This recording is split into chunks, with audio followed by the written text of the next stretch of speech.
Hey, it's Brian Mudd, and this is my cheat sheet, power outage free, for Monday, February 4th.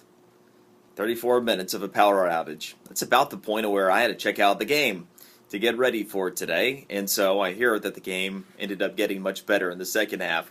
On today's physical cheat sheet, the Super Bowl ads, the top ones according to the experts and you'll see how the experts voted, see how the initial votes came in from you, again, on my physical cheat sheet today. Meanwhile, let me tackle first question. This stems from something I was talking about on Friday. One of the biggest ways that we accidentally compromise our identity and others potentially on our smartphone is by automatically enabling Wi-Fi networks so that if it can connect to a Wi-Fi network, even an unsecure one in public, it will do so.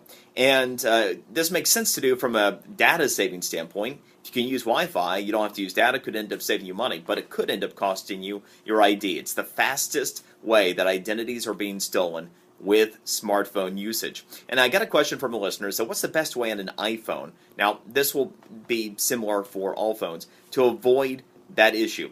There are two things you can do. One is just turning off Wi-Fi altogether. And if you do that, you're not going to have any issue because you won't be connecting to any Wi-Fi. And then only turn that option back on when you're wanting to use iPhone or wanting to use Wi-Fi in a place that you feel good about. The other is a second option right below in the Wi-Fi. You go to General Settings and Wi-Fi, and you'll see this. The other one is to turn off the auto-enabling.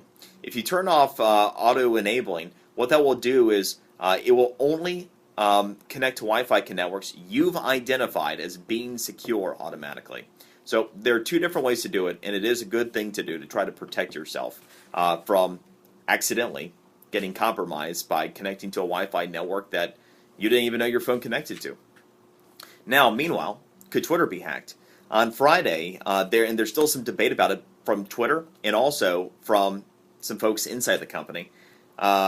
Twitter says that they were hacked, it looks like, on Friday, and potentially 250,000 users could have been compromised. Now, again, there's still some discussion about whether it was an internal issue, but for now, we have to operate with that information at hand.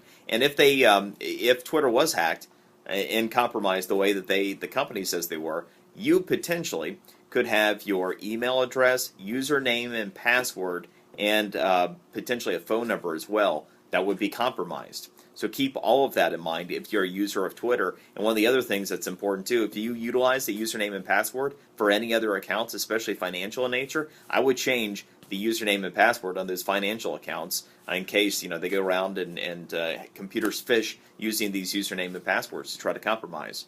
And also, let me go to the riskiest way to file taxes now. This might surprise you. All told, we know that there were 642,000 plus cases of identity theft pertaining to filing taxes last year.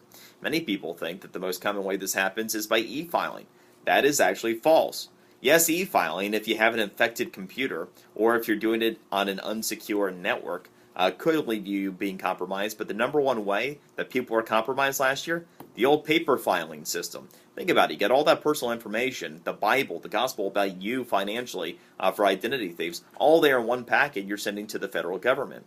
And so more people are being compromised by using the old way, mailing in the paper and the forms and everything, than they actually are by e-filing. So as long as you have a good secure network, your computer is virus-free that you're filing from, the odds are that you are going to end up being far safer when filing your taxes by e-filing than the traditional mail-in version.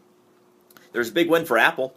Apple, while they've had the top selling smartphone, just one phone at a time over the last several years, when you take a look at their lineup of phones and any other company's lineup of phones, they've never had the number one overall market share spot until now.